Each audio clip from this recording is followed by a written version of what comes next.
నమస్తే welcome to big TV digital exclusive live విశాఖలోని one town పరిధిలో ఉన్న వెలంపల్లి కాలనీలో రెండు బిల్డింగ్స్ భూమిలోకి కుంగిపోయాయి. సో కుంగిపోవడంతో ఆ రెండు బిల్డింగ్స్ లో ఉన్న ప్రజలనైతే అధికారులు ప్రస్తుతానికి ఖాళీ చేయించారు.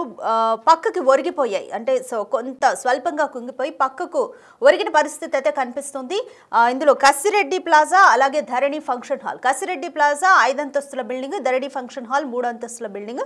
ఈ రెండు కూడా భూమి కుంగడంతో కొంత పక్కకి ఒరిగిపోవడం అనేది మీరు బిగ్ టీవీ స్క్రీన్ మీద విజువల్ మీరు స్పష్టంగా చూస్తున్నారు.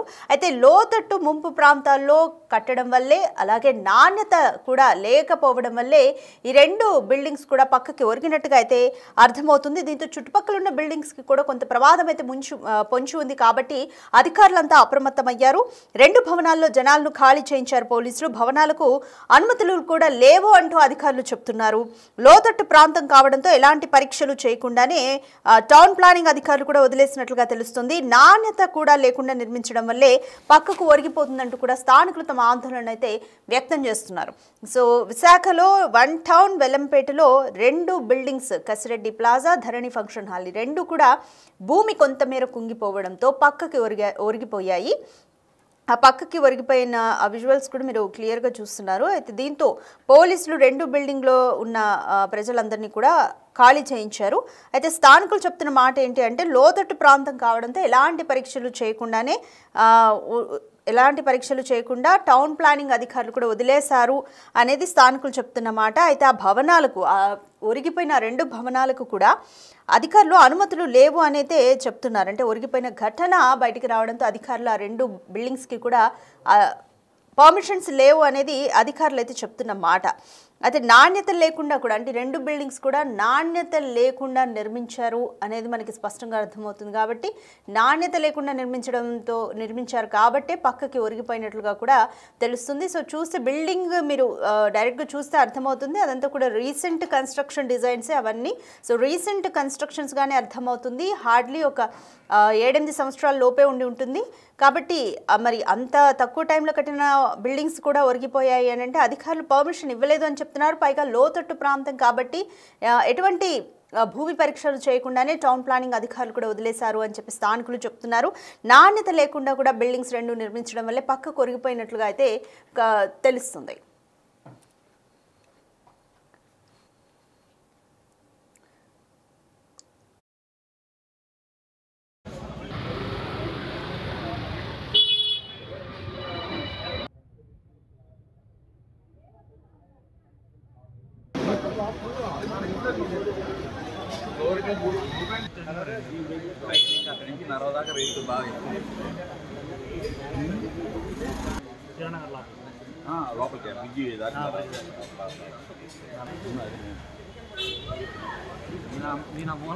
విశాఖ వన్ టౌన్ పరిధిలోని వెల్లంపేట కాలనీలో రెండు బిల్డింగ్స్ కూడా పక్కకి ఒరిగిపోయి ఉన్నాయి. అయితే నాణ్యత లేకపోవడం వల్ల అలాగే అక్కడ లోతట్టు ప్రాంతం కావడంతో అధికారులు కూడా భూమి పరీక్షలు చేయకుండా టౌన్ ప్లానింగ్ అధికారులు వదిలేశారు అనేది స్థానికుల ఆరోపణ. సో ప్రమాదం పొంచి ఉండడంతో ఆ బిల్డింగ్లోని ప్రజలందరినీ కూడా ప్రస్తుతానికి పోలీసులు అయితే ఖాళీ చేయించారు. దీనికి సంబంధించి మోర్ డీటెయిల్స్ మా ప్రతినిధి రాజు అందిస్తారు.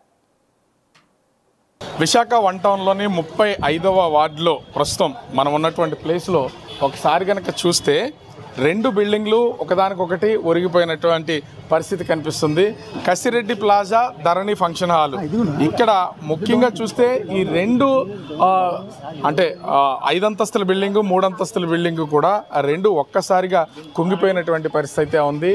ఇంత పెద్ద బిల్డింగ్స్కి అసలు అధికారులు ఎలా పర్మిషన్ ఇచ్చారు ఏంటనేది అర్థం కానటువంటిది ఇక్కడ స్పష్టంగా కనిపిస్తుంది. ముఖ్యంగా చూస్తే కసిరెడ్డి ప్లాజాకి సంబంధించినటువంటి బీమ్స్ మొత్తం అన్నీ కూడా సైడ్కి వంగిపోయినటువంటిది మనమైతే చూడొచ్చు. దీనికి తోడు పక్కనే ఉన్నటువంటి ధరణి ప్లాజా కూడా ఒక్కసారి స్పెసిఫిక్గా కనుక మనం గమనించి చూస్తే ఈ రెండు బిల్డింగ్స్ ఒకదానికొకటి అంటే ఇంచుమించుగా అతుక్కునే పొజిషన్కి అయితే వచ్చేసినటువంటి పరిస్థితి అయితే కనిపిస్తుంది.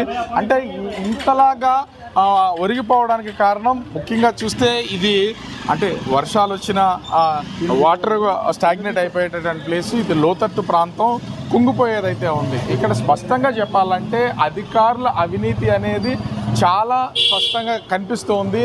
ఎందుకంటే ముఖ్యంగా చూస్తే దీనికి ఏ విధమైనటువంటి అనుమతులు లేకుండా దాదాపుగా 5 అంతస్తుల అంటే G+5 5 అంతస్తుల బిల్డింగ్లు అయితే నిర్మాణం చేపట్టేసినది ఇక్కడ స్పష్టంగా కనిపిస్తుంది. కానీ మరి అధికారుల్లో ఎందుకు దీని సాయిల్ టెస్ట్ చేయలేదు, అసలు ఇది నిర్మాణం చేయడానికి పనికొస్తుందా లేదనేది ఎందుకు దీని మీద అధికారులు తనిఖీలు చేయలేదనేది మాత్రం అర్థం కావట్లేదు. చిన్న ఇళ్ళు కడితేనే జీవీఎంసీ టౌన్ ప్లానింగ్ అధికారులు సైతం మొత్తం అందరూ కూడా దాడులు చేసి వాటిని కోల్చడమో లేకపోతే ఆ నిర్మాణాలు చేపట్టకుండా చేయడమో చేస్తూ ఉంటారు. కానీ మరి ఇంత పెద్ద 5 అంతస్తుల నిర్మాణం చేపడితే మరి జీవీఎంసీ అధికారులు ఎందుకు దీని మీద శ్రద్ధ చూపించలేదనేది మాత్రం అర్థం కానటువంటి పరిస్థితి అయితే కనిపిస్తుంది. ఇక్కడ స్థానికులు ఉన్నారు. ఏం సార్ అసలు మొత్తం అంటే రెండు ఒకదానికొకటి ఇలా కూలిపోతున్నటువంటి పరిస్థితి అయితే ఉంది, ఏంటి అసలు ఏం చెప్తారు? ఇక్కడ లోతట్టు ప్రాంతం అండి, ఇదంతా పూర్ణ మార్కెట్కి సంబంధించిన ఏరియా.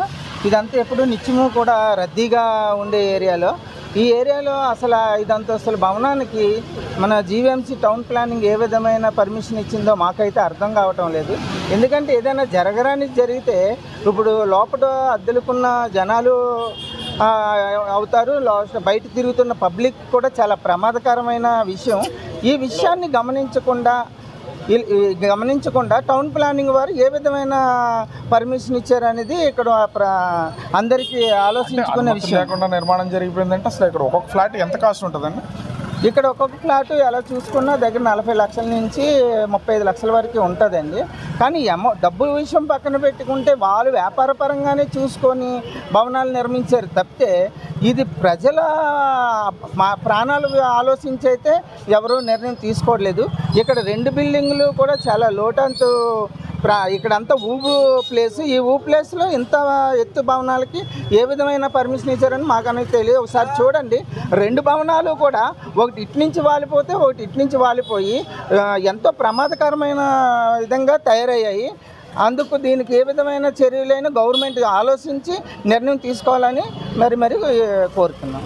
అంటే ముఖ్యంగా చూస్తే ఇక్కడ వంశీకృష్ణ శ్రీనివాస లోకల్ ఎమ్మెల్యే ఇది రాత్రి కుంగిపోయిన వెంటనే ఇక్కడికి రావడం అయితే జరిగింది. అయితే బాధితులు ఎవరైనా ఉంటే వాళ్ళకి ఖచ్చితంగా దీని మీద న్యాయం చేస్తామని చెప్తున్నటువంటిది అయితే ఉంది. కానీ ఇంత పెద్ద అపార్ట్మెంట్ ఇంచుమించుగా G+5 నిర్మాణం చేపట్టినా కూడా మొత్తం మరి ఎందుకు దీని మీద చర్యలు చేపట్టలేదు, అసలు ఎందుకు జీవీఎంసీ అధికారులు దీని మీద చర్యలు తీసుకోలేదనేది అర్థం కానటువంటి పరిస్థితి అయితే ఉంది. అంటే లంచాలు ఇస్తే చాలు, డబ్బులు ఎదజల్లితే చాలు, ఏదైనా జరిగిపోతుంది, ఎంతైనా కట్టుకోవచ్చు, ఎవరు అడిగేవారు లేరు అనేది ఇక్కడ స్పష్టంగా అర్థమవుతున్నటువంటి పరిస్థితి అయితే కనిపిస్తుంది. ఓవరాల్గా చూస్తే 1 టౌన్ వెలంపేటలో 2 బిల్డింగులు ఒకదానికొకటి ఒరిగిపోయినాయి. పూర్తిగా కుంగిపోకపోవడంతో దానిలో ఉన్నటువంటి నివాసం ఉంటున్నటువంటి వాళ్ళు బయటకు వచ్చినటువంటి పరిస్థితి ఉంది. ఒక్కసారిగా కనుక లోపల కుంగిపోతే ఖచ్చితంగా మొత్తం ఒక పెను ప్రమాదమే సంభవించే అవకాశం అయితే ఉండేది. ప్రస్తుతం 2 సైడ్ బై సైడ్ ఒకదానికి ఒకటి ఆనుకునేలాగా కుంగినటువంటి నేపథ్యంలో ఎలాంటి ప్రమాదం లేకుండా ప్రస్తుతం ఉన్నటువంటి పరిస్థితి అయితే కనిపిస్తుంది. కెమెరామెన్ అజయ్తో రాజు, బిగ్ టీవీ, విశాఖపట్నం. విశాఖ 1 టౌన్లోని 35వ వార్డులో ప్రస్తుతం మనం ఉన్నటువంటి ప్లేస్లో ఒకసారి కనుక చూస్తే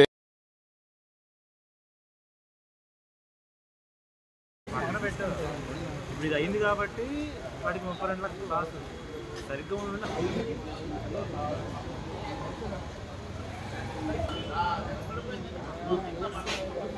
విశాఖ 1 టౌన్ పరిధిలోని వెలంపేట కాలనీలో 2 బిల్డింగ్లు భూమి కుంగిపోవడంతో పక్కకు ఒరిగిన సిచ్యువేషన్ అయితే కనిపిస్తుంది. ఒకటి కసిరెడ్డి ప్లాజా, ఇంకొకటి ధరణి function hall.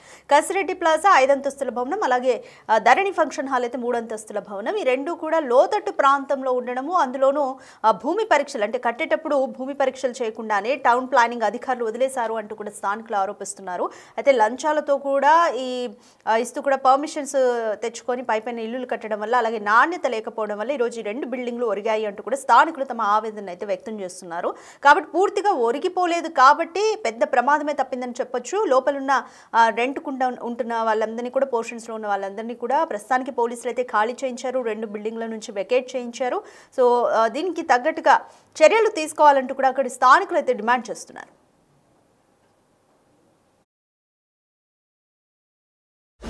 The Big Folk Night 2025 celebrating the soul of Telangana. August 23 సాయంత్రం 6 గంటల నుండి ఎల్బీ స్టేడియంలో. టికెట్స్ బుకింగ్ కోసం ఎంట్రీ వాలా యాప్ను